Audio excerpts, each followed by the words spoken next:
Hello, everybody. This is Preston Polzer here with Pocket Jacks Comics. I'm going to go ahead and start tweeting out the link because it's all about the Twitter. But I am joined by Vicky. The SWC brothers will not be with us this evening. They are getting ready for the upcoming pitch stream. So they're working on their characters and their presentation and all that. The Comicsgate Wiki, Comicsgate TM Wiki, has been growing, which is awesome. I'm really glad to see that. Hold on, let me go. Got to go to my channel. But I'm joined by a new person. Well, a new old person. So today we have John Lamont joining us. Everybody, say hi, John. Hi, everybody. Hello, John. So welcome to the show. Yeah. John used to be out there in LA with me, and we both ended up leaving. And John, just so you know, my daughter just graduated high school, Pacific Palisades. Aww. And she has, I don't know if you've been monitoring like my Facebook and Twitter, but she has written a 350-page novel. So that's super cool. And she's going off to college, but Mary, Avery's mom, is leaving Los Angeles. So like you left, I left, Avery's mom left, Avery's going away to come. Like Los Angeles is like a horror movie, man. You look around, you're like, where is everybody? Like the city got them. We got out just in time. I mean, yeah, it's become a real shit show. Oh my God, it's horrible. I was in Orange County, and I feel lucky to have escaped. And that wasn't even LA. Yeah. Oh man. So now I am probably gonna start, and it might be cool if I just started doing streams with Mecha McCheese. The stank we did Stankus in the morning this morning, and I don't know. I don't know if that like replaces the LWICs. Maybe I have to go back and start doing some of those videos. But I did want to share this one tweet because there's been so much CG gossip lately that I'm just like, oh my God. But I think this one is interesting. So I'm going to do this one CG gossip tweet, and then we will get down to some writing. So hold on. Twitter. So yeah, it looks like Andrew Huerta has dropped his oar and come down from the loudest rooftops. Oh well, another CG creator refuses to self-identify. So check. So somebody is calling him out on his affiliation, and where's this? All right, hold on. Open image. Now I gotta switch and go. No, not this one because it makes it all strong. Now I gotta go with the other one. Yeah, there we go. Okay, share screen with just the picture tab, which has a funny picture. So I'm the artist, but he is like, so they're saying like that he is a CG artist, and he's like, I honestly think he hates Latinos or something because he's spreading lies about me over and over for a year for no other reason to make sure another minority doesn't work on magic cards. Then somebody goes, so you're not part of Comicsgate then? Correct. But Jason is also lying about Comicsgate being a hate group because it's not. And Jason replies, you are a part of Comicsgate. You argued with me days ago about how CG was good, even though you admitted it was founded through harassing women and minorities. Andrew, I'm not Comicsgate, but I will defend them from your lies. So there we go. So he's adopting this really funky middle ground. But Andrew Huerta no longer in Comicsgate. Sorry. Boy, their numbers have been shrinking, I gotta say. I would have thought with the smashing success of Cyberfrog that they would be like wasn't the idea like, oh wow, look how much Cyberfrog made, and like like you would just think they would be raring to get in. That group would be just growing like a weed, but I don't know. Yeah, you'd think they'd be trying to leapfrog over each other to get in, right? Right? I don't know. Anyway, kind of curious. All right, so John, did you look through the pages of my comic book script just so you could get an idea on comic book format? Briefly. Okay. Comic book format is not hard. in comparison to screenplay format. It's very simple to pick up. It does require a different part of thinking, though, because you now have control over things that you didn't as a screenwriter. Like, you can decide, I want this moment to be big, so you can just make the artwork big. You know, you can be like, okay, and then the boy and girl kiss, and you can just make that like the full page, you know, this like splash page of them kissing. So you, as the writer, have to decide, like, do I want to, you know, really accentuate this moment by having the art take up more real estate, which is something you can't do in screenwriting. So. Yeah, I had that in mind when I was doing my conversion, but my workflow was I kind of just did it on the fly as I was going. Sure. I would just read a section of my script and then be like, okay, how would I visualize this? Right. And like you said, what do I want to have prominent? And, you know, I took a visit to my local comic book shop and saw how other people that did graphic novels and what they kind of did and how their layouts were, and went online and I read up on like spacing and not spacing, but like page size and formatting and that sort of thing, margins and all of that, and to try to make, you know, come up with something. And but yeah, I kind of skipped the comic book script part and just did it on the fly. Yeah, but I would. All right. That's just, again, this is something I've been working on for a year. So, well, you're actually touching on a really interesting writing problem, and it dates back to the 90s, which seems to be the decade that gets referenced so much when we're talking about comic books. But when you had, you know, the group that broke away from Marvel to found Image, you know, the big one was Rob Liefeld. And one of the things, hey, I forgot. I will send you an invite here real quick. I just saw Hold the Truth Hostage was in the chat. So let me open up and send him a thing. But Rob Liefeld was, I got to send it over here. Hold on. Do you want an invite link to come in, by the way? If so, oh, wait. Yeah, I posted it in Discord. Okay. So Hold the Truth Hostage, my man. If you want to come on the stream, there is a link in the Discord on the writer stream. And yeah, you can come right in and join us this evening. So, but Rob Liefeld was an artist, but he was also kind of coming up with his own stories. And how long should a 22-page take to write? I Googled for an answer, and it was 2 weeks. Well, there's no answer on that one, honestly. Like, you could write it in a day, or you could write it in 2 weeks, or you could write it in a year. So, you know, I mean, if I'm really like, it depends on how distracted I am. But, you know, I'll typically work through, you know, like a 22-page script, like if I really want it done in 2 or 3 days. So, but, you know, as they say, writing is rewriting. So that doesn't mean it's done. That means I then have to go around and present it and see what people think about it and come back. So, yeah. Well, if you're writing a frog book, it'll take 2 years. Yeah, definitely. Without question. Yes, 48 pages, 144 days. Yeah. That's the math. Yeah. 5 months. Exactly.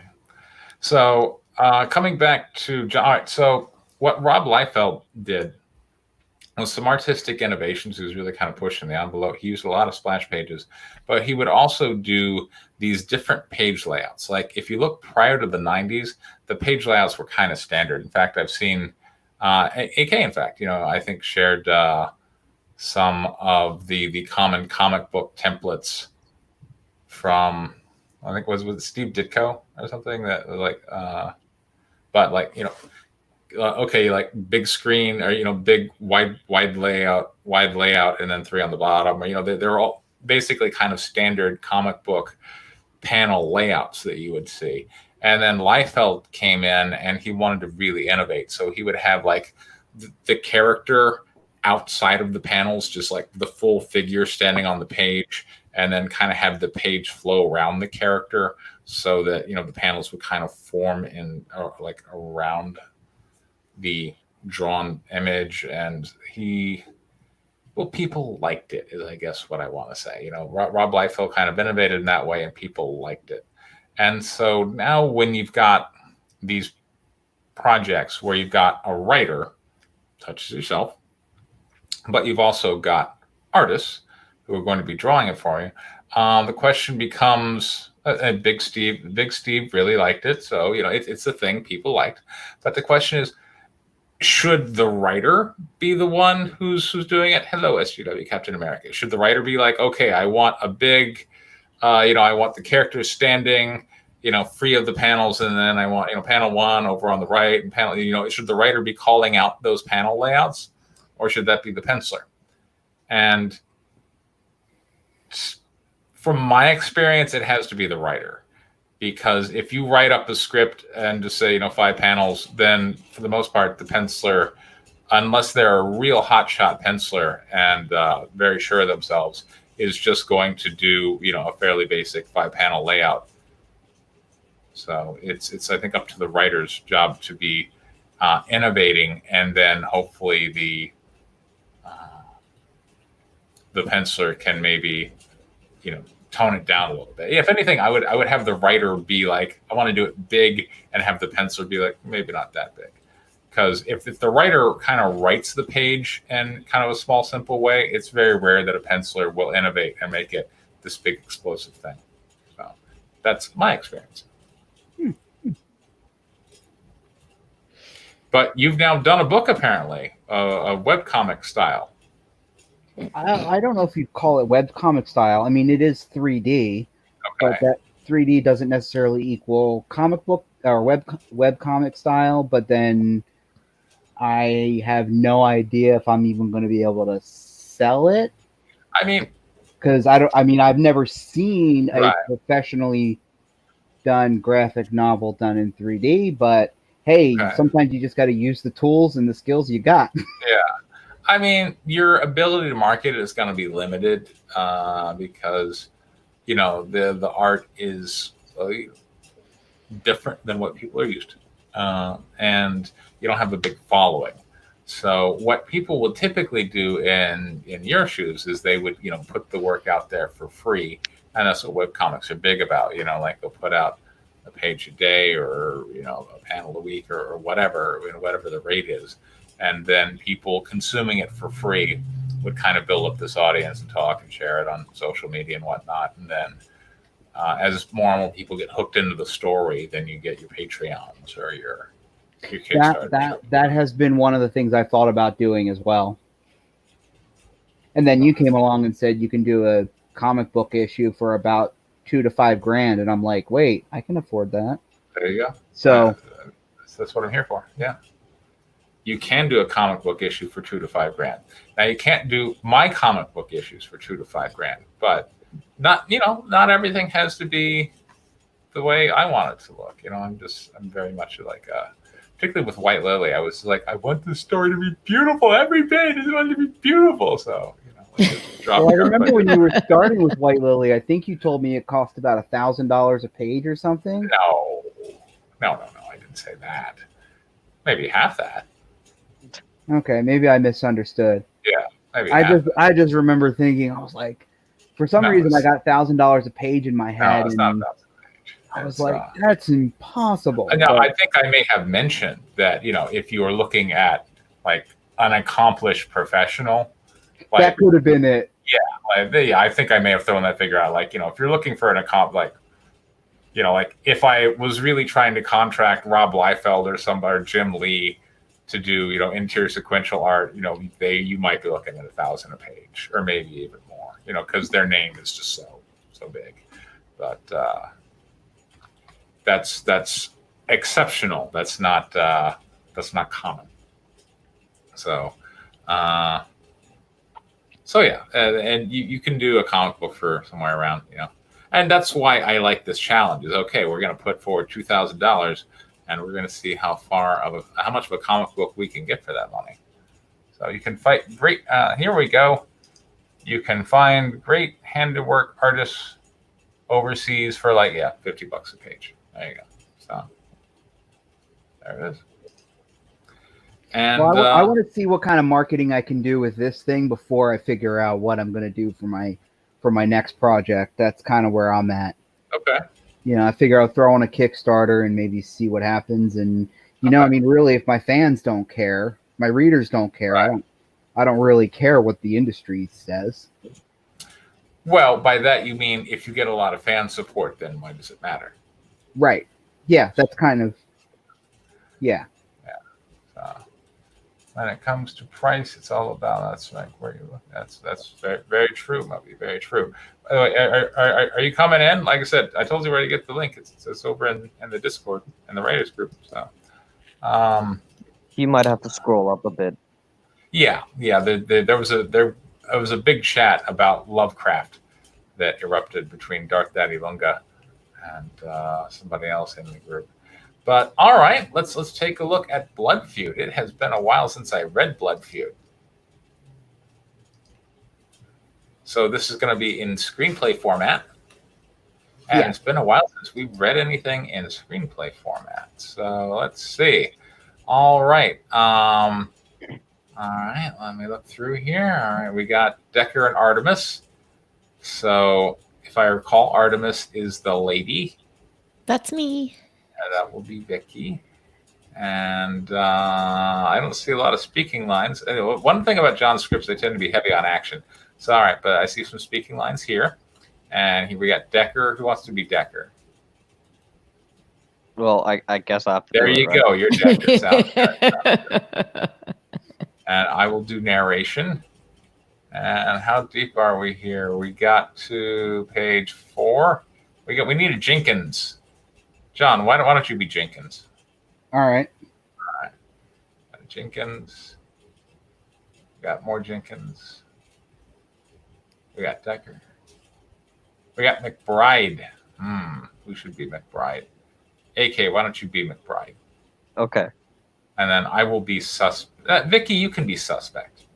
Okay. It might be a lady suspect. You never know. It's not. I already did that part. Oh, But that's okay. We don't care here. well. But hey, you know what? Maybe when the screenplay sells, they'll recast it. Exactly. You Yeah. never know. So, I mean, if Hold the Truth Hostage had come in, he could have read. He Yeah. could have read Suspect, but no, he's still sitting there in the chat. All right.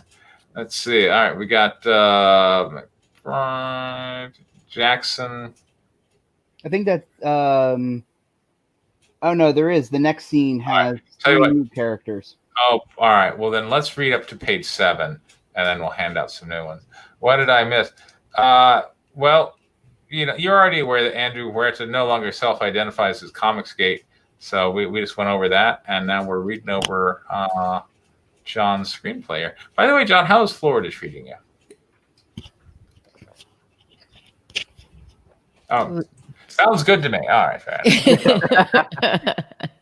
If I was in Florida, I probably would say much. I like Florida. You do? Okay. Yeah. Parts of Florida are really cool. I just think of it as very hot.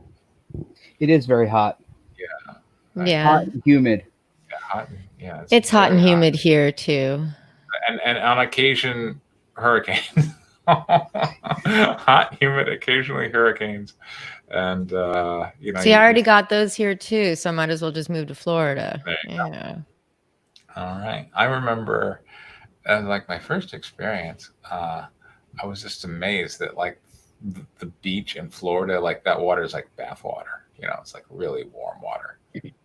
That's because you're used to that cold water in California. Yeah, it was California water. So even during the cold. summer, you have to wear a wetsuit. So cold, yeah, that stuff. Yeah. Okay. I actually backed a Lovecraftian comic. Oh, I was thinking you might have backed the Case of the Littlest Umbrella, but then you said on Kickstarter. Okay. All right, let's get this thing underway. We got interior Decker and Artemis's house in a bedroom during the daytime. A small, quaint bedroom in a 2-story house. An anorexic female, Artemis, early 30s, sits up in bed, careful not to wake her sleeping partner. She wears only Only panties. Okay, I like where we're starting. Scars from burns and stab wounds can be seen across her chest, back, and abdomen. Her eyes glazed over, strung out on an exotic drug. Several recent scabs adorn her left arm. And then we go to the bathroom. Artemis enters, starts the shower. Opening the mirror cabinet, she takes out a multivitamin and iron supplement. She pours the pills liberally into her hand, swallows them. In the kitchen, Artemis prepares and consumes an enormous breakfast. I'm glad you took my note on that. Yeah. I'm keeping that. That used to be like half a page. It was Just breakfast? Yeah, it was half a page of preparing breakfast. And I'm like, I was trying to emphasize it was an enormous breakfast right. for a skinny anorexic girl. Yeah.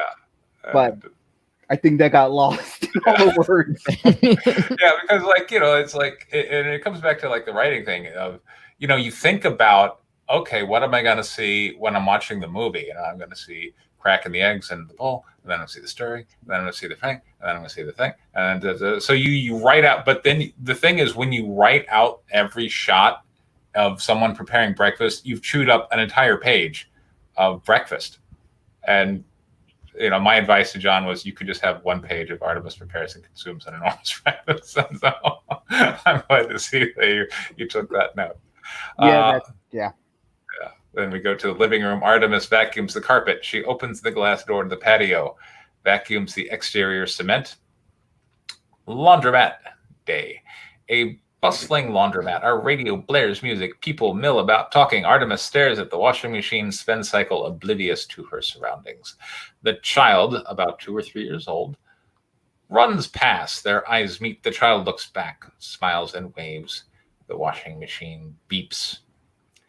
New Orleans, French Quarter, sunset. I took Avery there in January. She was a little intimidated. Sky turns from blue to orange to black as the sun sets. Revelers increase in number. Bars become full. Interior, Decker and Artemis' house. Bedroom, night. Artemis enters the bedroom, nude. I love your writing style. I'm like, all right. Sounds good. So this is going to translate to comics beautifully. So Decker. when I said this was going to be Comicsgate A+. There you go. Yes, definitely. Decker, late 40s, muscular, wakes up. Artemis crawls into bed beside him. How'd my baby sleep? He looks at her, smiles. Are you thirsty? Artemis starts running her hands up and down his chest. Her hand lingers off camera. I'm okay right now. I'm not. I'm very, very thirsty. She kisses him on the chest, then his stomach, then lower. Decker leans back, stares up the ceiling.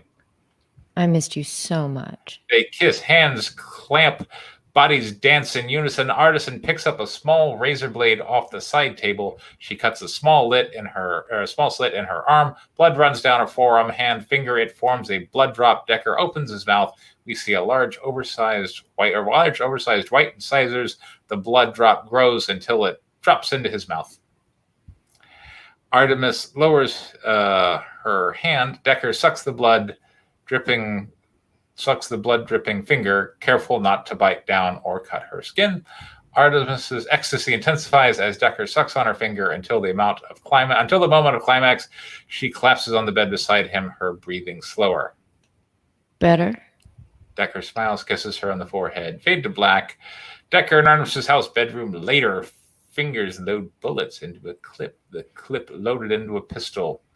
The pistol is holstered. Hands reach for a New Orleans police detective's badge. Clip it to the belt. Artemis sits up on the bed. Decker bends over, kisses her on the forehead. I'll be back before sunrise. Exterior alley night crash. A suspect leaps from a window, falling several stories to a fire escape. He races down metal steps several floors before leaping over the railing. Quickly, he picks himself up off the ground, charges down the alley. Decker leaps from the window, pistol in hand. He aims, but the suspect gains distance. Decker hurdles over the railing, falling 6 stories down to the alley, landing on his feet. The suspect darts between 2 buildings out of sight. Decker chases after him. Jenkins, tell me you got eyes on him. Interior police car. Jenkins, 40, scans the horizon for the suspect. No, man, I don't see him anywhere. Thump. Jenkins hits the suspect, sending him ragdolling across the roof and crashing onto the pavement behind him. I found him. Exterior police car. Jenkins gets out of the car, approaching the suspect. The suspect turns sharply, growls, bearing fangs. His eyes go bloodshot. He shoves Jenkins back into the police car, denting the metal, then takes off running. He's frenzying. Jenkins takes off on foot after him. Exterior bar alley. A homeless drunk rumbles through a dumpster, finding a bottle of whiskey with a few remaining drops of liquor. He swings it back, taking the last drops. Oblivious to his surroundings, he unzips his pants and pees on the side of the building as the suspect races down the alley. The drunk has no chance to react when the suspect tackles him, biting into his neck. Jenkins catches up, pulling the suspect off the drunk. The suspect struggles, bites him on the arm. Fuck. I'll open this up a little bit more so I can. There we go. So my old man eyes can better see it. All right, You could put on your glasses. I'm never going to do that. The suspect bolts away from Jenkins, only to be kicked in the head by Decker as he enters the alley. Jenkins runs up, kicking him in the balls. Decker and Jenkins stomp, and beat the suspect repeatedly until he stops moving. McBride better let me stab this fool. Check on him. I'll finish here. Jenkins stands over the drunk, laying in a pool of blood. He's fucked. Shit. Decker cuffs the suspect. Exterior police car. Decker and Jenkins toss the bound and unconscious suspect into the back of the police car. Jenkins goes to the truck and takes out a black bag. He disappears into the alley, returning moments later. The bag contains the drunk's corpse. He drops the bag in the trunk. Decker and Jenkins get into the police car and drive away. Interior French Quarter Police Station, holding cell night. The suspect appearance returned to normal. Okay, yeah, that sentence does work. It's just kind of weird. The suspect appearance returned to normal, calmly sits in the cell. Decker and Jenkins stand outside with several officers. Lieutenant McBride, a human in his early 40s, followed by his attaché, Jane, enter. Decker and McBride approach the suspect. We fed him blood pack to stop the frenzy. McBride stares the suspect up and down. What did they call you? What does it matter? You are being charged with sedation. What? How do you say this? Sedition. Sedition. Okay. Sedition. He's a Sure. ferner. It's okay. Oh, okay. Wait, that's like a British imperial role. Showing your true form in public, attacking a human, and attempted siring of a vampire. How do you plead? I don't answer to you or to your king. I'm a free vampire, and you can go fuck yourself. The sentence for violating the rules set in place by imperial order is death to be carried out immediately. Fuck you. Decker, I need to see you in my office when you're done. McBride exits, climbing steps. I'll hold him. Jenkins smiles. He enjoys this. A police officer opens the cell. The suspect charges forward, but Decker and two other officers subdue him. Jenkins draws a silver dagger. He grabs the suspect by the throat, looking into his eyes as he stabs him once, twice, third time through the heart, and with a twist, the suspect's body combusts, burning him to ash. Interior French Quarter Police Station crematorium. The drunk is laid out on a slab. The slab slides in the crematorium. All right, so here we are on page 7. Let's see, we got McBride. All right, we still got a Decker. Okay, good. We got Decker's the main character. Yeah. He's not going anywhere. Okay, so we need a McBride, a Jackson, and then a Cherry, a nurse, a guard. That's it. That's it. Oh, and a dispatcher. Okay, so we got 5 roles here. Okay, so Cherry, that's definitely got to be Vicky. Vicky is also going to do the nurse for us. They talk to each other. Never mind. They talk to each other. AK, you can do the guard. AK, you can also do John, you can do McBride. And there we go. Okay, so back to page 7. Okay, page 7. the furnace lights, burning his corpse to ash. Interior French Quarter Police Station bullpen night. The bullpen is alive with activity. Officers lead suspects to and from holding cells. Statements are being taken. Decker crosses the floor to McBride's office. Interior French Quarter Police Station, McBride's office. McBride sits behind his desk speaking with Officer Miles Jackson, human, early 30s. McBride. Decker, this is Officer Miles Jackson. He recently transferred from Gulfport PD. Jackson stands, offers his hand. Decker's eyes down, eyes him up, and Decker eyes him up and down. Decker. What brings you to the watch? Jackson clears his throat. The watch? Oh, budget cuts, downsizing. You know how it is. My only real offers was here in Miami, and I like Cajun. Jackson smiles, trying to lighten the mood. Officer Jackson, would you give me a minute with the detective? Yes, sir. Jackson exits the office. Reception. Jackson stands in the reception lobby. Jackson smiles sheepishly and waves. She hisses at him, bearing fangs. What the fuck? I don't like it either, but you know the rules. And rule number 1. I know, but why me? Come on, everybody knows how much you love the humans. I thought you'd enjoy it. Decker growls. Stow it. Decker heads to the door. Decker, I don't trust him. Watch your back tonight. Decker storms out of the office. Interior, St. Charles Clinic night. A young woman, Cherry, 20s, short skirt, smeared makeup, clutching a worn messenger bag, argues with a nurse. There's nothing wrong with my blood. I'm not going to argue with you. You will leave now, or I'm going to call security. An overweight security guard walks up behind Cherry. All right, miss, time to go. The guard takes Cherry's arm, but she violently pulls away. Get your fucking hands off me, pig. The guard attempts again to get a hold of her. Cherry drops herself as a date weight, causing the guard to stumble. The nurse picks up the phone. Fuck this, call 911. Nurse. They're sending someone out now. The guard continues trying to grab the strung-out woman, but she proves to be quite a handful. Enter police car. Night. Decker drives in silence as Jackson sits behind him. The radio squawks. John, why don't you be dispatcher? Unit 219, Decker, come in. Go for Decker. We have a 1050 at the St. Charles Clinic. Copy that. Interior St. Charles Clinic continues. Decker and Jackson arrive to find Cherry. She has locked herself in an office. The guard and nurse are outside the door. Decker walks up to the window. Cherry throws a tantrum, throws things across the room. What set her off? She wanted to donate blood. Jackson notices a sign by the door. Donate blood, $20. Open it up. I can't. Smack. The keys bang against the window. Cherry busts up laughing. Do you have a spare? The guard shakes his head. Back up. Decker focuses. His eyes go bloodshot. With a shout, he kicks the window, shattering it. Cherry stops laughing. Not so funny now, huh? Cherry shrugs. Decker takes Cherry by the arm and leads her out of the clinic. Okay. Yeah, I think that sentence might need a little work. Jackson follows behind. Exterior St. Charles Clinic. Decker throws Cherry into the back of the police car, slams the door. Let's go. Shouldn't we take a report? Question witnesses? You're right. Go ahead and get started. I'm going to take her downtown and get the blood work. I'll be back in an hour. All right, there we go. That's 10 pages.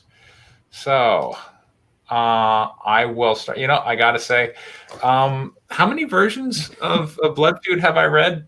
I want to say at least 2. I think so. Yeah, I think, look, your writing has gotten way better. You're way more efficient at setting up the scenes. There's a really nice flow to the pages. I kind of want to, I understand, I can visualize it in my mind. I can see what's happening. I can see the story kind of coming together. I understand who the main character is. And, kind of, in terms of conflict, I mean, he's a vampire on a police station, with a girlfriend. So I don't know exactly what the conflict is, but I see there's a lot of pieces in place that he's already kind of having to spin a bunch of plates to keep that stuff going. So I think that's pretty strong. Sorry about that. The main conflict starts about a third to half of the way through, That's when our primary villain shows up. But what I Right. kind of do is set up a day in the life because we need to know why he is fighting against the bad guy. Mhm. Because really the plot line, and then there's another main character, the priest hunter character, and eventually Right. they kind of battle it out throughout most of the first act. But it's kind of just to show what the two main characters are fighting for and why they're fighting against the villain. And I feel like we kind of have to see what their life is like and why they want to fight for this. So, Moby, well, welcome to the. I see you found the link. Are you there? He's all muted. He probably stepped away for a sec. Okay. All right. So, okay. Yeah, and he was echoing a little bit, so he's got to get that audio stuff worked out. All right, AK, what'd you think? Positives. What are we doing? Oh, well, the positive is that it went into a direction that I didn't think it would go into, which is it's always a pleasant surprise for me. Right. It started off, I thought, oh, so is she a drug addict? She's a drug addict, and then it's like, oh wait, vampires. This is interesting. Mhm. Like I like how he snuck that into the story, and it's very smooth too. So yeah. Cool. Yeah, I agree. It was a nice slick way of getting into it instead of it just being like bam in your face somewhere along the way. I like that. I like the pacing of it too. We moved at a good clip and it went forward really well. It made me want to continue reading more. And like you establish the world. I mean, there are vampires. They are on the police force. They have their own set of rules, which they will execute. With ruthless efficiency. So, in terms of constructing, I do feel like that vampire who gets killed at the start of our story, like the whole purpose of that vampire is just to tell us what the rules of the world are. You know what I'm saying? Yes. Yeah, I feel like if he really valued his immortal life, which vampires typically are portrayed that way as being like, I'm going to live forever. And, so they take all these safeguards to make sure that they live as long as possible. Why is he just out just flouting the rules of society, which will lead to his destruction? Like, that doesn't quite make sense. He's setting up the rebel subplot. There's a whole group of rebels of vampires that are fighting against the Empire. Well, right, but he died, right? I mean, yes. Oh, so I understand, the character's death serves a plot function, but what I'm saying, viewed from the point of view of that particular character, I don't think his actions make sense in context. It could if there was some sort of insignia, or if you're seeing some sort of graffiti on a wall somewhere along the way, just show it graphically so he looks, so he's part of some sort of group, and then it can make a little bit more sense. I don't know if that was helpful. But make him look more like Antifa, but yeah,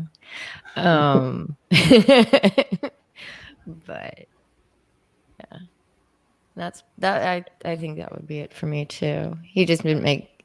I wanted him to make a little bit more sense. I thought that it was weird. I mean, and I know it's part of somehow with the plot, but just picking up the drunk and tossing him in the trunk felt a little strange. Like they're just whipping him up and putting him in the trunk of the car, which why? I mean, I get collecting him, but if they're police, wouldn't you have, some sort of other system in place for that rather than them just putting him in a bag and putting him in the trunk of their car? They dispose of the body. Well, yeah, of course they dispose of the body, but somebody else would be disposing of the body. I mean, you'd have if it was like a normal police force, you'd have a crime scene people, you'd have cleaners that would come up and clean everything up after them instead of the actual officers doing it. That's the point. So that's the point. Yes. They're supposed to be hidden from the rest of society. Yes. Yeah. That doesn't come across. That doesn't come across. It does. It's in the beginning, more later. Right. Yeah, but I think I didn't want to throw everything at the audience right away because all the characters in this world know the rules of the world. But we don't know the rules of the world. So letting us know right somewhere closer to the beginning that it's, that it's something happening underground that nobody else, that the normies don't know about would be That's helpful. the point of Jackson's character. He's the normie that you learn that through his eyes. Okay. I guess what are you saying I'm taking too long to establish all of that?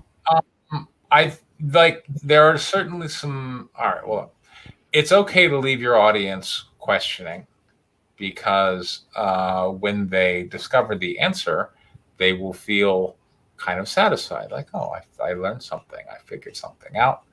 And it's okay to show a something which causes people to question, in your open, so that's also okay. You haven't broken any writing rules there, but you do need to certainly make sure that the rest of the story does tell us,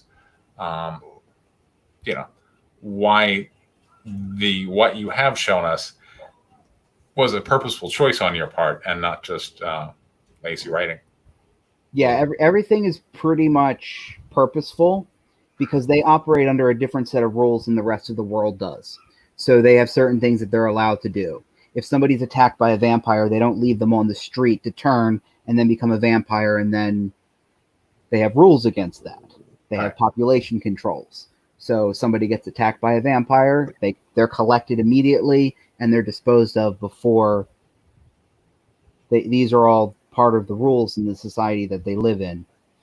And yes, I don't want to throw everything at the audience in a giant info dump at the very beginning because, Decker, Jenkins, McBride, all of these characters know the rules of the world they live in. They're not going to be sitting around talking about the rules to each other.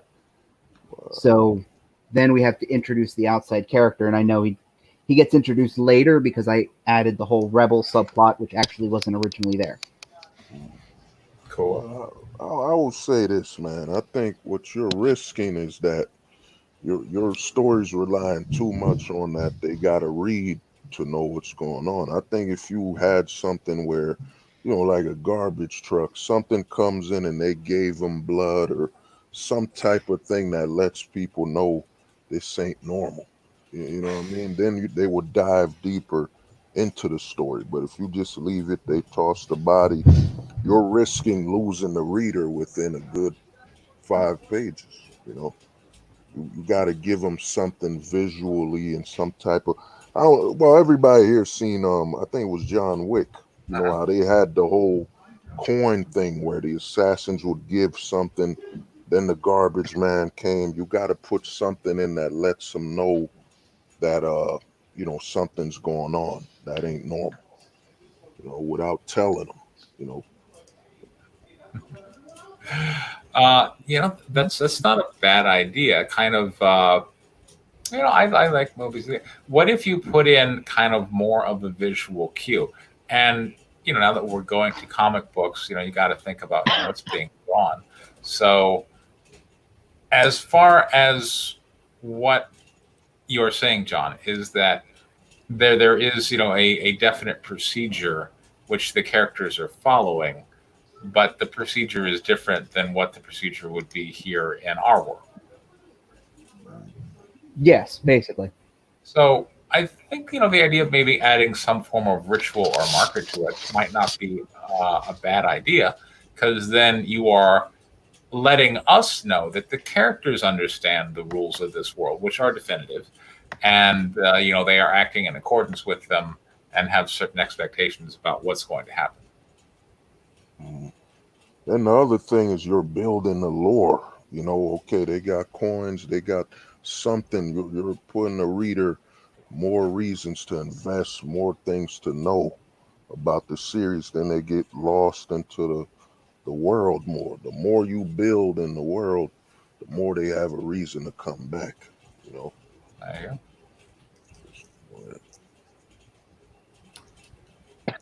go. William Savage, are you here? Yes, I'm here. Oh, cool.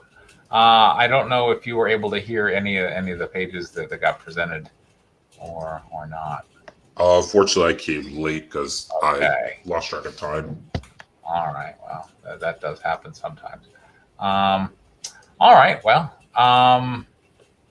there we go. I think that was everybody in terms of positive, constructive and positive. So, pretty good start. And now that I'm reading through it, I'm like, wow, both John and I basically do have scripts that kind of take place in the world of darkness. So Yes, it is. It's inspired. yeah. LA will do that to you. Yeah, well, and John and I, you used to do World of Darkness role playing, and so I went in the mage direction and you went in the vampire direction. So. Well, I got into it with the video game Vampire the Masquerade Bloodlines. Right. That came out in mid 2000s, and that was still one of my all-time favorite video games, and that really, really got me sucked into this whole, underground vampire thing that, and then it was, and that influence, of course, has been through other things because it was also a subplot in the first Blade movie, where, basically it was about the vampires kind of I think it was, I forget the actor's name, but the bad guy vampire was basically berating the vampire elders because he would say, we're supposed to be ruling the humans, not running around making back alley deals with them. Right. That was that little cutie Steven Dorff. By the way. There you Steven go. Dorff. Yeah. So I always came back to that line, and that's kind of what inspired me to kind of create that kind of, and that's kind of where the whole rebel subplot comes from, and and that also solves the problem. I don't know if you remember from the previous versions, Preston, is I was struggling with how was I going to get the bad guy vampire to be resurrected. Mm-hmm. Well, enter rebel subplot. Yeah. Save the day. There we go. So now, rather than it just happening by accident, it actually is intentional, and they intentionally resurrect her to. I like it. War. Okay, cool. So, because later on in the pages, there's going to be this Akasha, Queen of the Damned character, who will emerge that was from yes. Rift. And typically will be waltzing around naked as she just slaughters people with blood splaying across her boobs, kind of thing, which is always fun.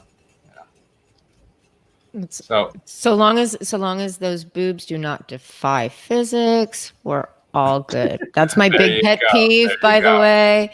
Do not draw boobs that defy the laws of physics. It don't gets worry, me every Vicky, time. I like A cups. Okay, that's fine too. So, and that was one of the problems he was having is, okay, all right, we've got, this Akasha Queen of the Damned character kind of coming out of the crypt, but why is she emerging now? Right. And so what you're saying is, well, she's emerging because the rebel group is summoning her. Right. Okay, cool. And that was the clincher that kind of solved my biggest plot problem in this script. So, and that's probably not in any of the versions that you read. Okay, I'm looking forward to it. So, do you think you might translate this to comic book script format, or is that too much of a pain in the ass? I don't know. How does screen sharing work on this thing? Okay, well there's a button down there that says share screen. Mm-hmm. Okay. And then once you click on it, hold on, I would have to. You don't have any children in your stream, do you? What are we talking about? I was going to show you some of the early pages. My pickles is here, so yeah. Just kidding, Gerson. All right. So I hope I don't get you banned from YouTube. Yeah, you don't want to get me banned from YouTube, but it's like animated booby kind of thing.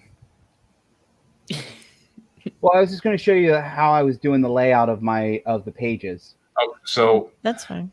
Oh, that sounds good, but why did you? All right, It should be share away. okay. It should be okay. So click on the share screen button, and you will have all So these. long as you weren't Sure. cutting out pictures from like OnlyFans Yeah, and exactly. you know, using them as an example, I think we're okay.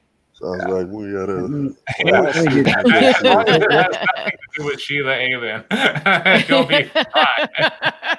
But if you mention her, your stream's gonna magically come down. Actually, I'll skip chapter 1. Chapter Okay. 1 has all the naughty bits in it. Okay, there we go. Good idea. There we go. I'll show you guys chapter 2. Ah, damn, you skipped chapter 1. Yeah. You can go to my DeviantArt, and I've got some naughty stuff on there. So let's see. I selected it, and then there we go. Is that working? Not yet. I have to choose it over here on my end. Okay. All The right. So chat is there. It is. killing me today. The what? Oh, The chat is killing me today. choosing we have someone saying, "Unleash the titties." Always unleash the titties. And DeviantArt is 99% smut. So It is. But honestly, it was the only place I knew I could post my stuff without worrying about getting banned. right. Yeah. So that's why I chose it, because Yeah, everybody you else just- is like, "Ew, no." All right. Since so- John's not giving his titties, Preston's gonna have to post that picture of Viviax one more time we before go. the stream's over. No problem. I can show you that. That's fine, because if Preston gets banned from YouTube from his own stuff, then I won't feel guilty. That's totally So- fine. So this is basically the alleyway chase. Oops. So this is kind of was my visualization of it. Okay. All right. I mean, all right. So on that page we have like what 1, 2, 3, 4, 5, 6, 7 panels. It depends on the pacing of the action, but Well, yeah, obviously. some of them were more. Okay. All right. I tried to average Okay. about 4 to 6. Right. Oh, that's Okay. low. 4 to I 6. mean, and just in looking at the layouts, I mean the layouts look okay. I would say What's for the, someone. program? Pardon? What's the program that you use? using Daz 3D. There we Yes, go. it's Daz Studio. Yeah. And Lumdrop says I use Pixiv. So Heard of it. I've not used it, but I've heard of it. okay.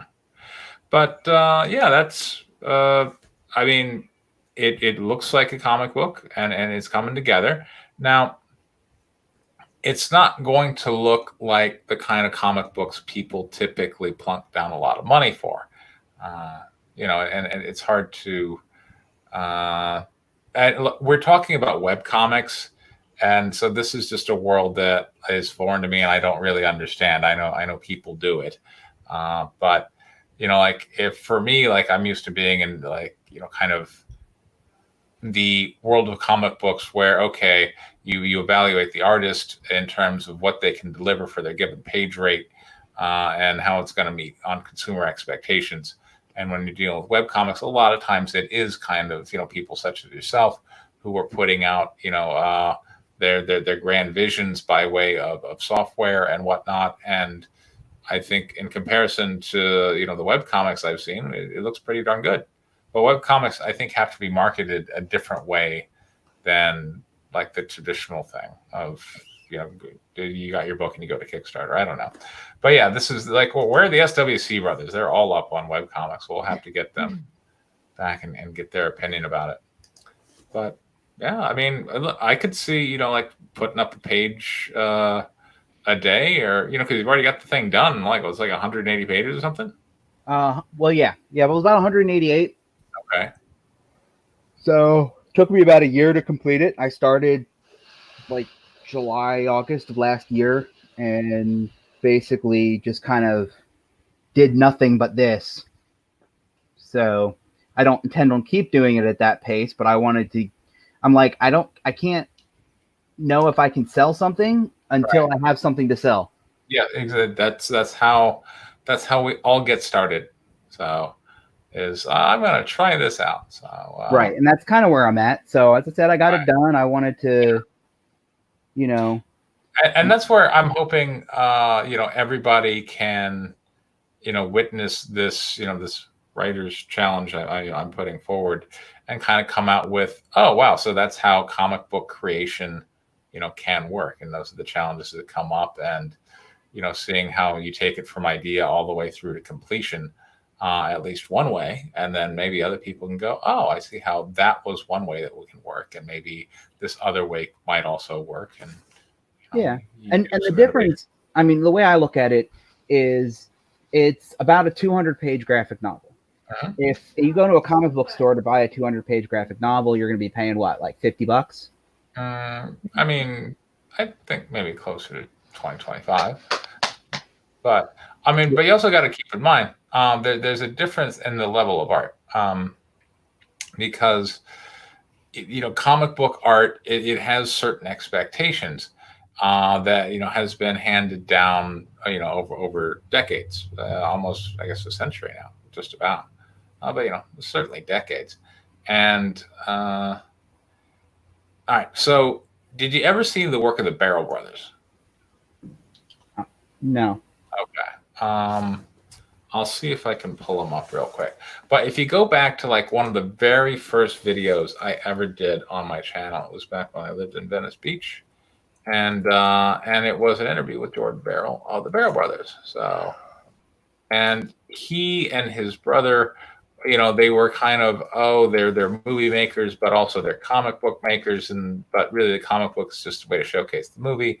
And so they would do, kind of similar stuff with, they would have their idea, and then they would get actors and costume, and then they would kind of film out the scenes, and then do like stop motion stuff on the video footage, and then put like filters or visual effects over it in order to make it into a graphic novel. And, okay, fair enough. It didn't sell particularly well, though.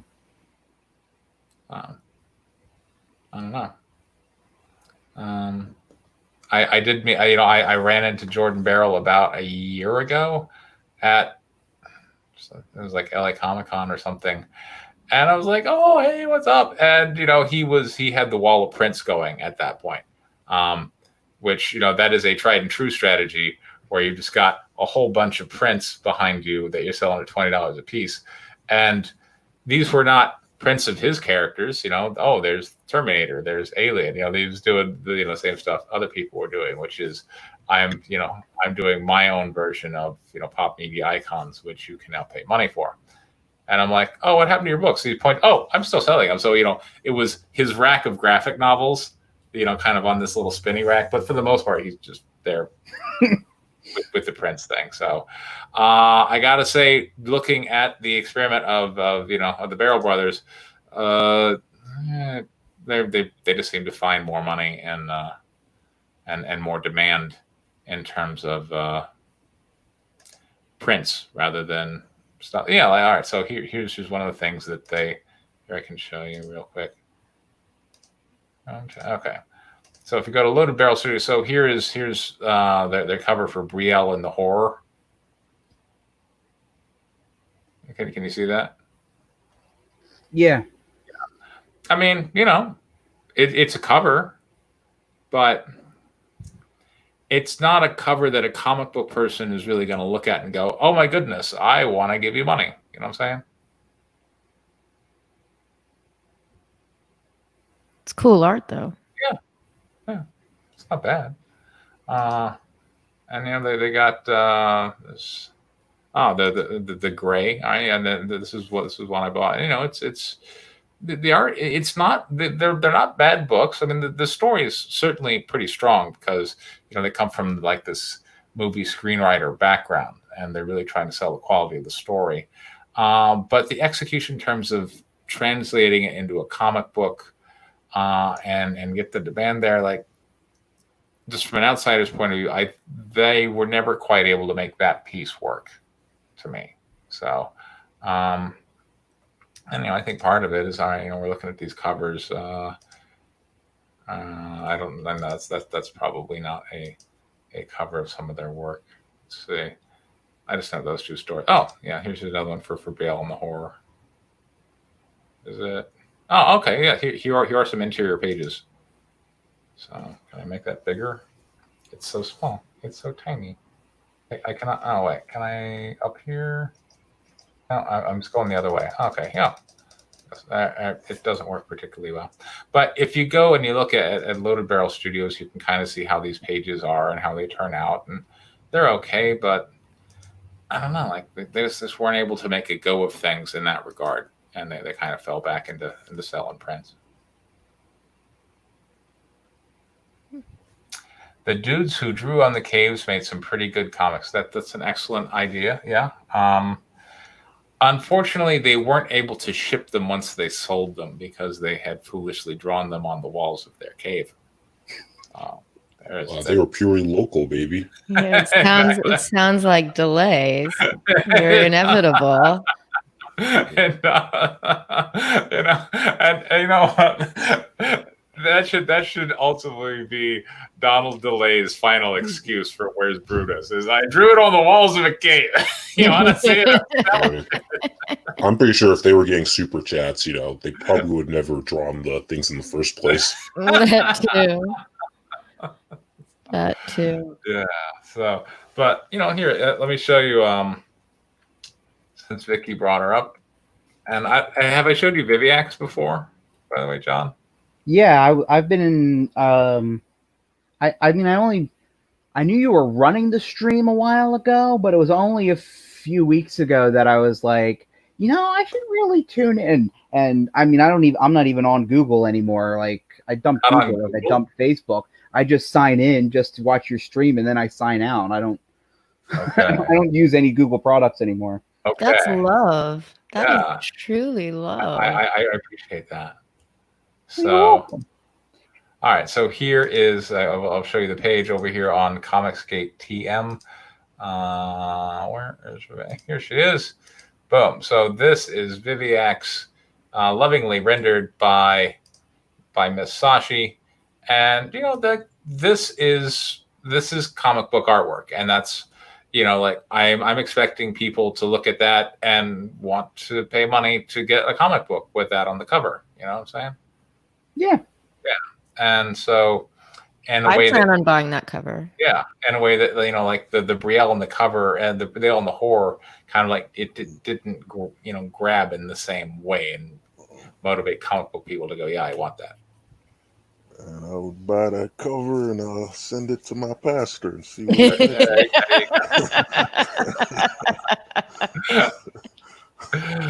he may excommunicate. So let's see. If we have some more time, we can go over some more Risk stuff. Unless anybody else has anything they want to present. I certainly don't have anything. I have a book plan. Moby? Well, I got a book. Got about 10 pages of a military book I wrote. Okay. I just I would have to download it on the Discord. Okay. Is it in the general section of the Discord instead of the script only section? It's on the script only section, but okay. I'm looking in the script only section. I would have to scroll up. Oh, scroll up. So you. So I see Crowman. All right. I see. Oh, there's Pronto Comics pitch. All right. So this. That ain't it. That ain't it. So we got to scroll up even further. My bad on that. I don't have it on this laptop. My bad. William Savage comic book. The Dogs of War. Hold the truth. Turbine Courage Under Fire sample PDF. Yeah, that's that one. Okay. Is that way up there? It is way up there. Yeah, my apologies on that. It's all right. I'm not seeing it. It is a. All right. So this is the comic book script. Let's just take a look at it. So yeah, you got to go up a ways. What's the date on the post? That'll help me. May the 4th. Okay. And let me get this shared. Share screen, application window. All right, here we go. Okay, so name of book There. issue. Yeah. All right, we got. Make this. Okay, so page 1, 3 panels. Panel 1, big panel, setting. We got stuff, and we have some dialogue. I like it when there's dialogue. So we have Viper, and then we got Hillary Clinton, which I know Vicky I is. just so don't want to have to read Hillary Clinton. I want to hear it in the voice. I can't do it in the voice. That's one thing I just can't do. She's too painful. Okay. All right, and we got. I'd rather do Viper. You could do Hillary Clinton. All right. Tell you what, Moby, why don't you do Hillary I'm just Clinton? kidding. I'll do Hillary. Okay, That's fine. All right. I was just kidding. All right. All right. And John, why don't you do Stone Cold Austin? Let's see. And then we got Rocky, AK-47. You still with us? Yep, I'm back. You can do Rocky. Or no, Dean. All right. Or no, wait, AK. Yeah. All right. Yeah. But do I sound like Dean? You do sometimes sound We like do kind of a little. You do sound like Dean, yeah. We're brother in arms. All right. So we got Rocky and Stone Cold and Hillary And a and Democrat Democratic stranger. I guess that will be William. You with us? Yeah, I'm here. All right. Or you can be Democratic stranger. Wait, so you cast the black guy as a Democrat? Okay. You can be Hillary if you want. Yeah. No, I'll take the stranger. Well, see, I wasn't sure if Democratic meant he was of the Democratic Party or Democrat just meant he'd like to, make his decisions by popular vote. Like, the waitress walks up. What do you have today? I don't know. Let's hold a referendum. See, and then we got Hillary Clinton, and some more Stone Cold.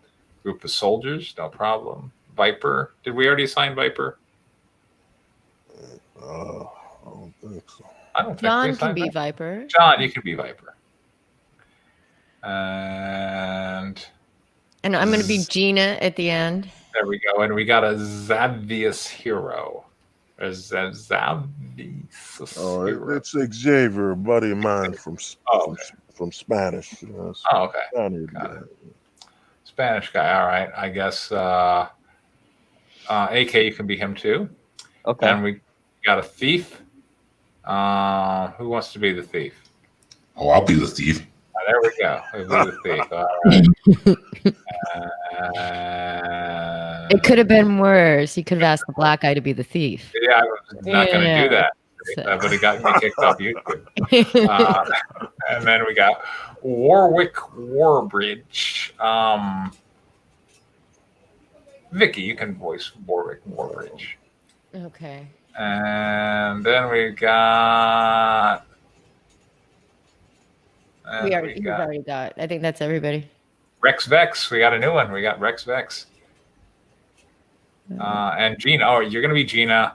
I'll be Rex Vex. There we go. Okay. Okay.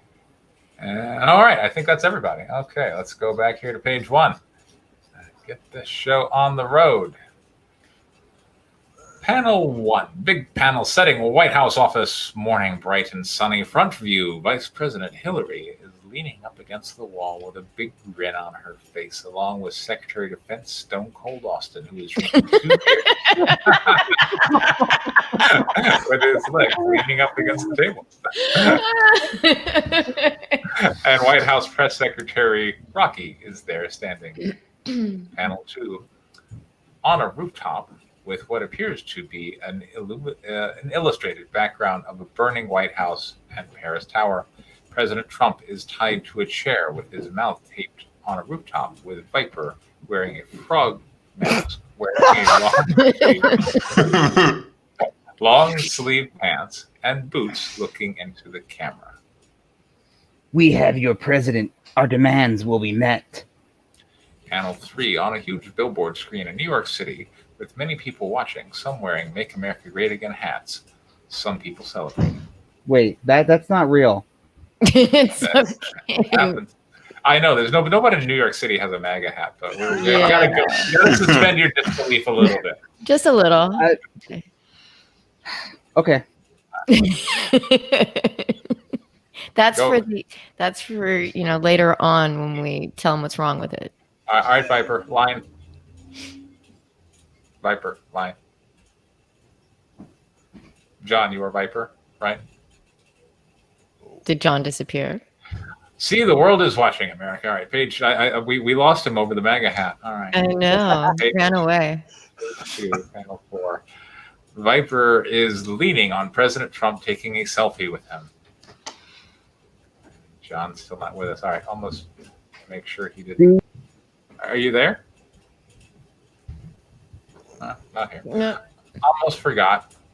As he said something about like not using Google anymore. They call it living room of a house on a big screen TV where a group of people are celebrating in their homes, smiling, some even crying with a smile. America, listen closely because I'm only going to say this once.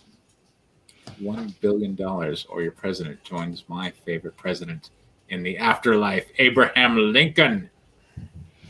Panel 6, on a small road in a terrorist camp full of terrorists. White House, you have 15 minutes, such as my 15 minutes of fame for holding your president hostage to respond to my demands, or a few timers I left around will have an explosive hello and goodbye. Panel 7. See, Vice President Hillary Clinton is rubbing her head while leaning on a wall with Secretary of Defense Stone Cold Austin holding one beer looking directly at her, and White House Press Secretary Rocky is still combing his hair. My God. Welcome back, John. You with us? Yeah. Because for My some reason God. that seems to happen with your streams. I'm sorry. All right. It doesn't happen I to don't know what anybody it is, but it happened last week and the week before. Like about halfway through, it just times out. Don't know why. Welcome He's back. still being vetted. There you go. Yeah. Anyway, My God, this is just not happening. look here, Madam Vice President. I say we rally up some troops and find this frog mask wearing son of a bitch before our beloved president ends up in a hearse. As much as I appreciate your readiness to action, we can't just start negotiating with terrorists with violence prior to at least seeing whether this is a bluff. Page 3, 7 panels. Press Secretary Rocky is standing in front of the podium holding the mic with the people's eyebrow. Did I read that right? Holding the mic with the people's eyebrow. Okay. Facing the press in the White House. Rocky. I would like to thank the billions and billions around the world for tuning in for this press conference. Look, the president has been kidnapped, but I, Rocky, can guarantee that the president will be back to continue making America great again. Panel 8, Stone Cold Austin is shoving Rocky off the platform while facing the camera. Look here, you son of a bitch, holding up the president. Holding up the president has just signed. Oh, wait, up there. Look here, that son of a bitch holding up the president has just signed up for an early grave. And that's the bottom line, because I'm Stone Cold Austin. Your Secretary of State said so. I don't know if a secretary speaks like that.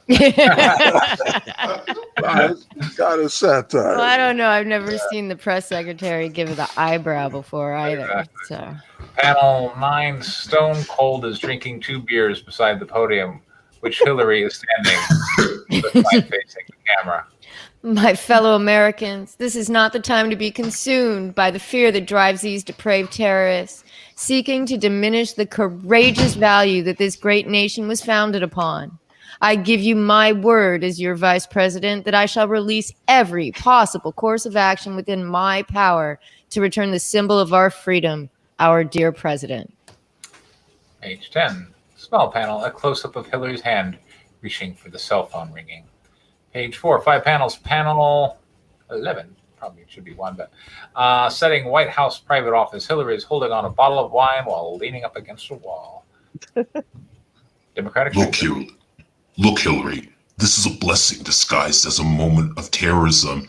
Think about it. Years the president could end up deceased from this event, of course. But you would be given the seat to the Oval Office in his place. This just isn't how I planned on achieving my presidency. Not like this.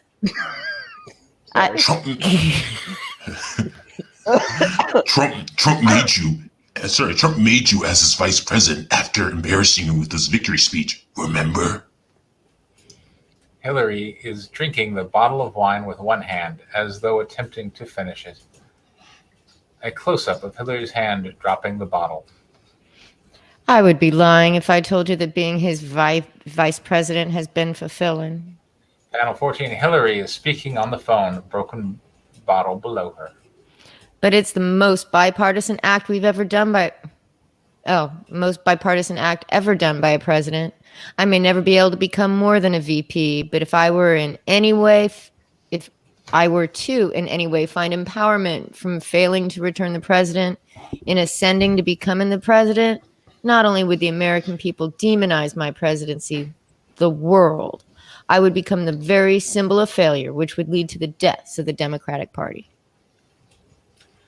Panel 15, setting behind the White House on a grass field. Morning. Stone Cold Austin is racing a group of armed soldiers lined up standing in front of a military helicopter. That should be a grassy knoll, by the way. Just saying. It should be. It's not, but it should be. AK? That's not me. I think that's John, but I can do John? it. John, Yeah. are you still here? Am I still here? Yes, you are still here. All right. Look, you troops are some of the best and bravest sons of bitches to ever wear the uniform. 15 minutes is more than enough time to find these terrorists, give them a hell of an American ass whooping to their freaking graves. Page number 5, 4 panels. So, panel 16, Stone Cold Austin, along with the soldiers, have their middle fingers in the sky as he faces the soldiers. You're going to save the president and kick some ass. So keep these middle fingers to the sky and give them hell. Yeah. Yeah. Hell yeah. Hell yeah. Hell, brother.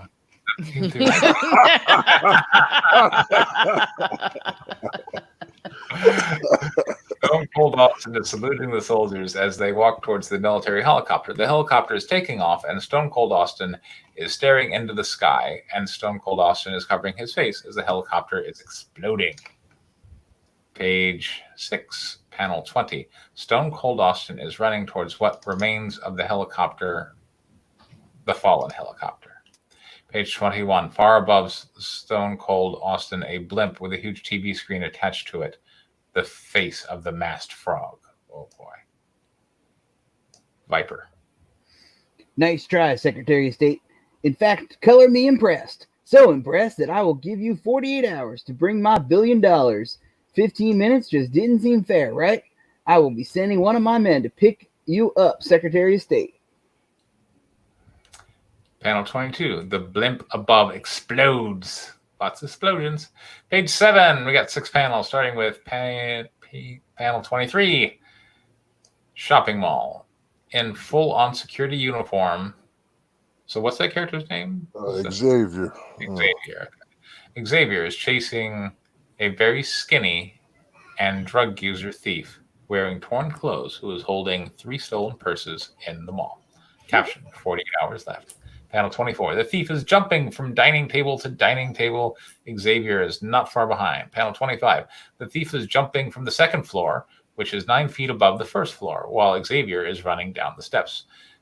Panel 26. The thief is falling into a huge 7-foot box filled with plates that was being pushed by the janitor. Page 27. Xavier is walking towards the thief who is struggling to get out of the box. Look, you're not looking too good, and I don't want to have to put a further bruising on you.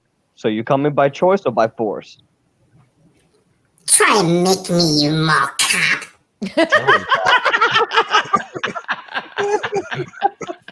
Panel 28. Close up of a switchblade being removed from the thief's pocket. Page number 8.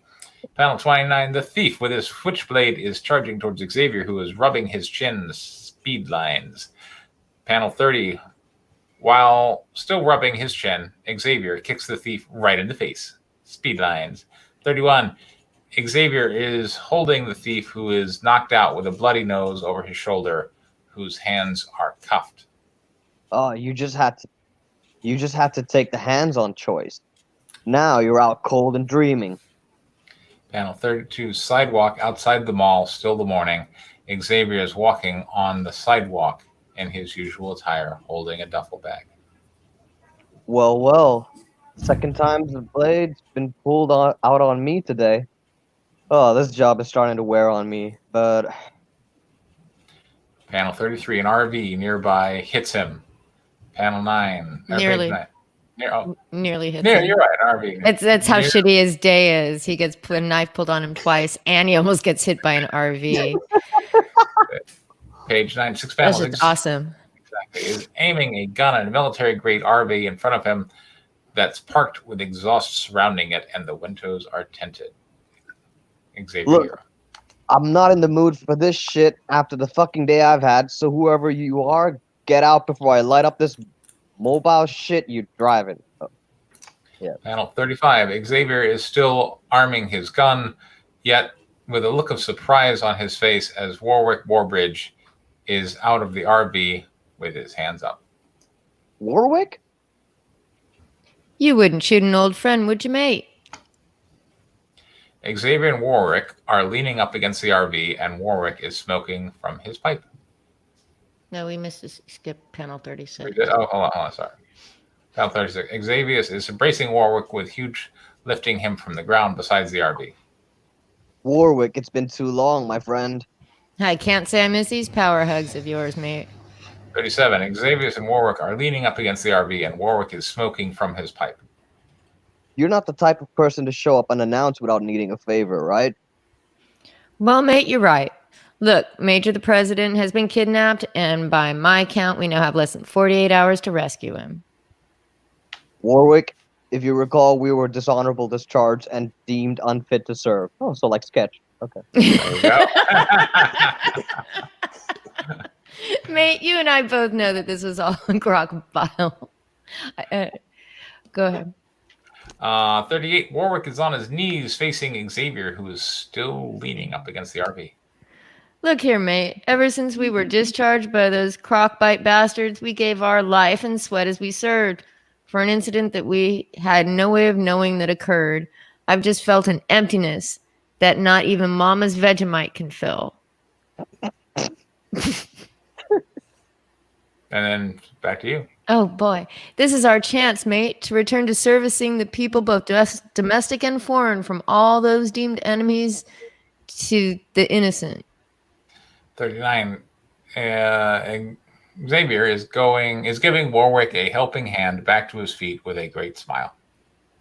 Well, after that display of purpose to such an honorable cause, I wouldn't be able to call myself your major once more if I refused.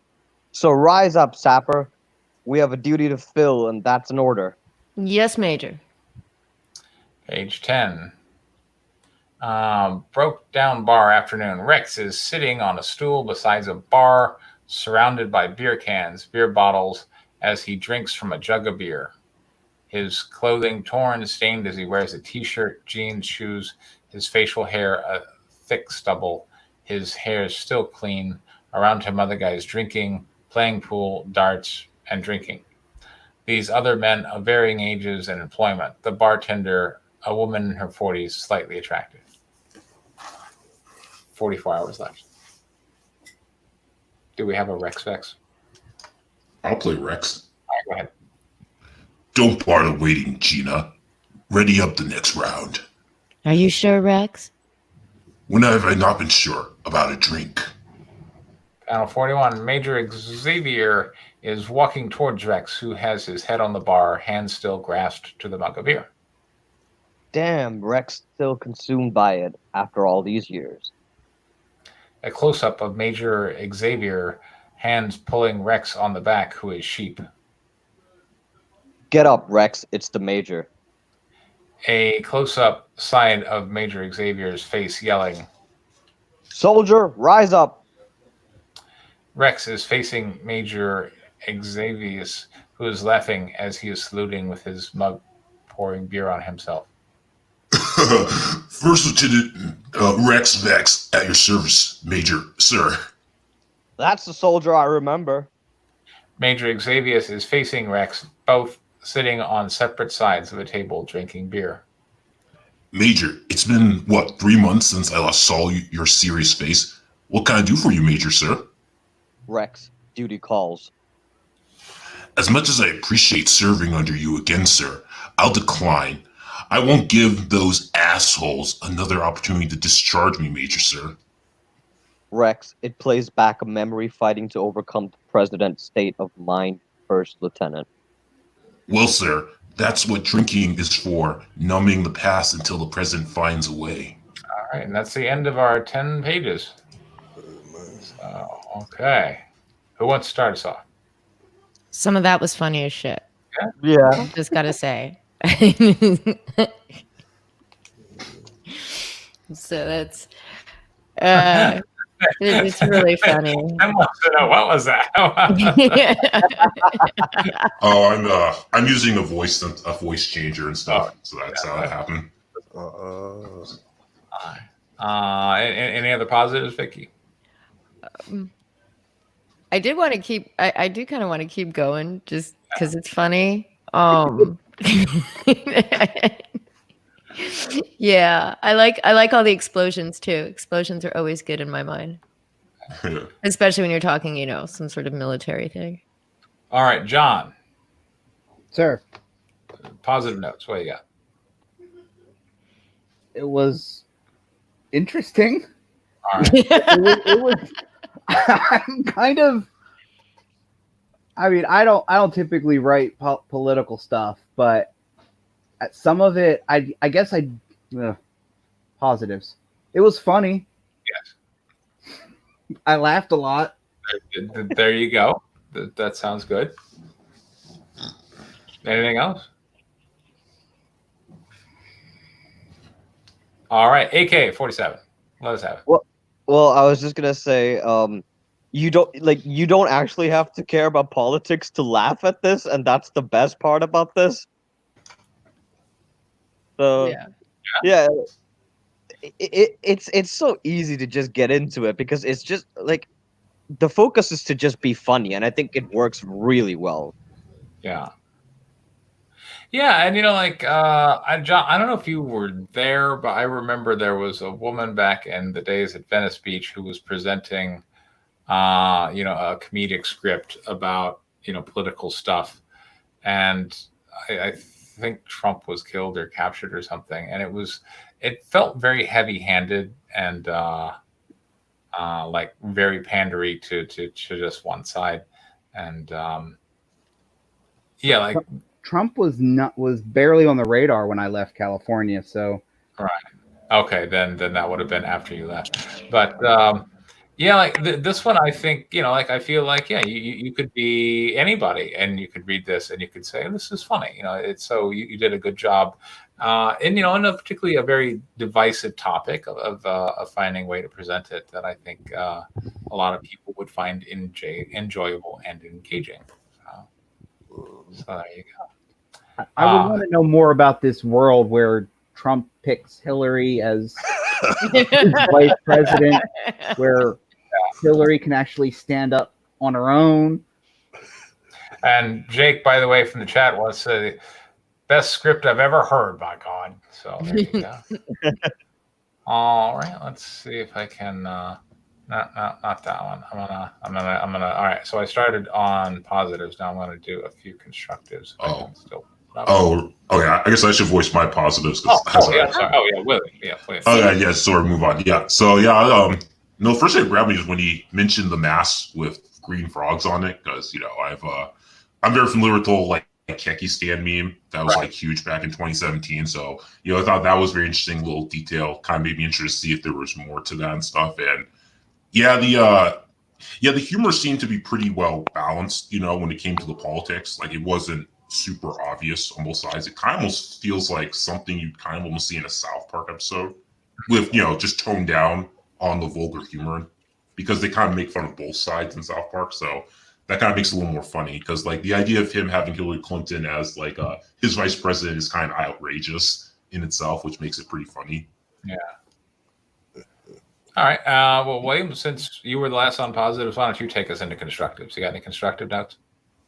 I feel like I need more info and stuff because there's a lot of I don't know, there's a lot of stuff happening, but I don't know most of the reason for it happening. So I feel like I need more. I need to read more, get some idea of what's going on, who the characters exactly are. Yeah, it is a little, like it's a funny world. It's humorous, but it's connected to our world, but at the same time disconnected. And so you can, I can end up feeling like, okay, what are the rules of the world? I find myself wondering, what are the rules of the world? Just in terms of writing and the page and stuff, I just want to give a few notes here. So comic book format, you don't continue to move the panel count up. So it doesn't go from panel 22 and then on page 7, panel 23. Instead, this would be page 7, panel 1. And let's see. In terms of writing, I know this is going to sound dumb, but believe it or not, it does kind of help people. If there's more white space on the page, if it's not like these big blocks of text, but instead you kind of break it out to like 2 or 3 lines at a time, then like the reader is kind of finds that more engaging, and it makes for better presentation. And because this is a comic book script, we also have to wonder, like, is the letterer, it would be better if the letterer were doing a couple of smaller balloons than like one big block of text. So I would encourage you to kind of break those up a bit. And I guess, all right. So those were my notes. Yeah, the those big blocks of text come out a little bit clunky when you're reading it, and having a natural pause space, because we all stop when we're talking, right? I mean, we don't continue to just throw the words out of our mouth. So a natural stopping space, and then just some of it could use a little bit of, I don't know, punctuation. Would help a little bit more too. Yeah. Yeah.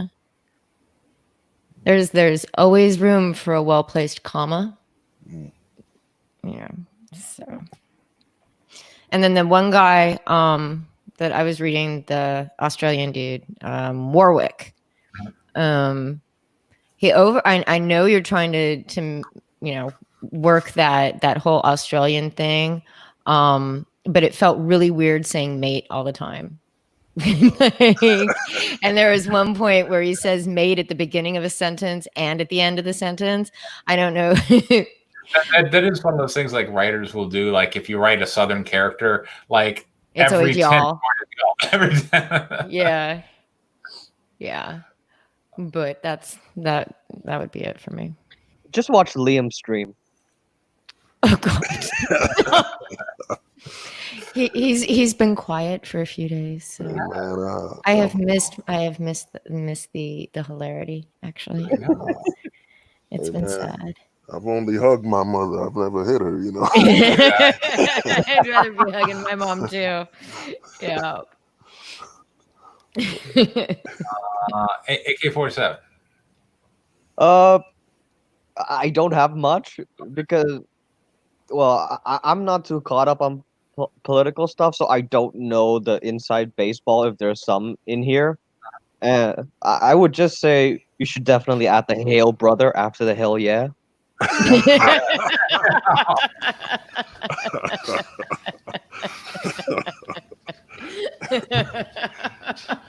Oh, and by the way, we're getting some notes from the chat here. They also say cunt a lot and wanker, so you can sprinkle those in. Don't be such a wanker. Yeah. Yeah, and you might as well add in my favorite word as much as possible. So. Did you see The Boys? Oh, The Boys! Oh hell yeah, that was fire, man. Because Carl Urban's character is either British or Australian or something, but he would definitely second that. Everybody's a cunt and everybody's a wanker. I mean, it's like every third word out of his mouth. Well, Yeah. And let's see, is that John? Have you given constructives? I guess the only thing I'll say is I was a little confused. I guess just because I don't understand the rules of the world or how it works, and I also didn't sense who our main protagonist was supposed to be, so I didn't really know who I'm rooting for. I mean, unless I guess the Hillary Clinton character seemed like the protagonist to me, because Right. it kind of seems like she's going to be the leader of this band of people sent to go rescue the president. So I guess that would make her the main character. I'm not sure if that was, but I kind of, and then when you went to the whole mall scene, then I kind of got lost and confused, and I didn't really. So I guess that would be my only thing, is that I kind of didn't sense who the main character was and who we were rooting for through it. Right. Yeah. I now that John says that, I'm like, yeah, that's right. Like, I feel like there's not a compelling conflict involving a central character that's taking us from scene to scene. I think we have kind of a collection of affiliated scenes that are humorous, and that's cool. But I think it would be better if we had one central conflict that was really driving the story from one scene to the next. I have one more point actually. So they're holding him ransom for $1 billion. That's how much he's worth only. I figure. Yeah. We're in the tease now. Didn't you see the last stimulus bill? Yeah. I want one stimulus bill. Nobody cares about billions of dollars anymore. Now it's trillions of dollars. Yeah. I can imagine Dr. Evil, $100 trillion. Right. I'm just saying, if I got the president, I would hold out for like, let's see how much I can get away with. Yeah. Unless inflation has dropped dramatically in this world. Well, I mean, the thing I was doing is, man, what if Trump in 2016, when he won, got Hillary to be his vice president? We all know how thirsty she is for that cabinet seat, man. So yeah, like heads would have exploded, if that happened. You know what I mean? And if he didn't do it, and the other thing is, the way I look at it, if she doesn't do it, she doesn't look bipartisan. It's a trap, man. You gotta join. You either join or you prove that Democrats can't work with Republicans. Shit, I'd have her be the villain at the end anyway. Like the secret reveal villain. Yeah. Yeah. Well, I mean, if you want to just subvert expectations, I know that's a dirty word in like some of these comic subgroups now, but not making her the villain would be kind of interesting, actually. Yeah. I'm sorry if I give you guys dislike for mentioning that word. No. Well, you know how people are about subverting expectations. That's now like a dirty word among certain groups. Right. Ryan Johnson made that a dirty word because people found that they did not like it when their expectations were subverted in some regard. I like if you're going to subvert expectations, make it after good. a while, it was. Go ahead, John. I like a little bit of subverting expectations. I like to be surprised. Well, yeah, you have to, because if you just do what's expected of you, then your story ends up being rather derivative.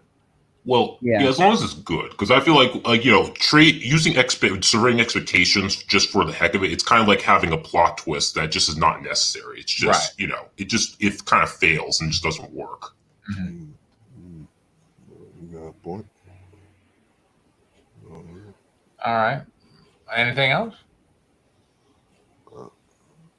All right, Moby, you got any comments? You want to tell us how we got it wrong? Well, what I was doing, you see, right after the 10th page, I was gonna go into a flashback, where I prove why they were discharged, and then I kind of tangle in that this person who's holding Trump hostage might have had something to do with it. I just wanted to start off. Because I watch a lot of, I've watched some soap operas.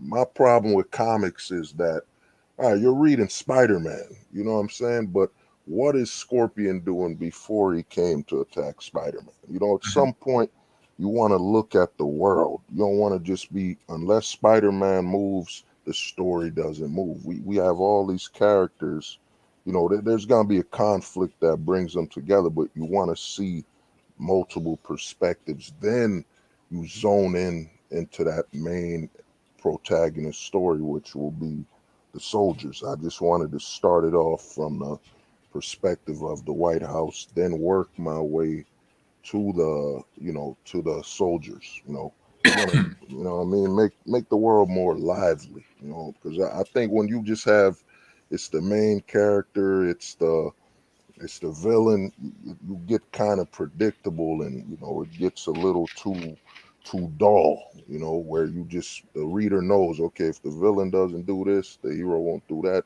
But if you have that middle ground, you keep it more fresh. You know, that's what I was trying to do. All right, sounds good. Uh, Yeah, I mean, look, they were great pages. So I think you should feel proud of what you presented. I mean, how long you been writing? Me, man, I've been writing since 2007, but you know, I got serious with it around 2010. You know, Okay, cool. So Yeah, I thought it was fun. thank you. Indeed. So All right.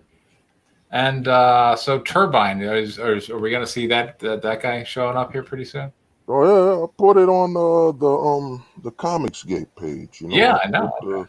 Put the, But I didn't know if Turbine was in this story, or is that a different story? oh no, same story. I just, you know, I'm gonna slowly put every character on the Comicsgate you know, fandom page, and then I've already written the story, but I'm gonna go, you know, edit. I'm gonna take some of the notes y'all got, especially with the dialogue. You know, because that I just try to clump it in. So I'm gonna edit that, but you know, the script is ready. You know, I'm just trying to make a story. Because to me, my problem with when Trump became president, all we get is one side attack Trump. We don't get that usual humor where you got where they support him and attack him. Right. It gets that got lost. And you know, of course, comment from the chat. You know, congratulations on having the balls to come on the show and present your work. So, man, thank you, man. No problem. All right. Well, had a good show. An hour and 42 minutes of fun. I went through a couple of scripts. I want to thank John and Moby for coming on. I think both those pages were pretty strong. So looking forward to seeing what happens next week. And then the week after that, we have the pitching stream. So there's a link to Comicsgate TM down in the description. And you will find the contest there on one of the menu pages, or the menu navigation bar in the top left. And there's a video where I tell you how to make a character, which you will need if you want to submit your script. So there you go. All right. Or pitch, rather, for the pitching stream in a couple of weeks. So there we go. Awesome. All right. Well, thanks for tuning in, everybody. Say good night. Thanks for having me. Good night, everyone. Good night, guys. Well, good night. Good night, everybody. All right. This has been Press and Folder Pocket Jacks Comics. Thank you so much for your time. Take care.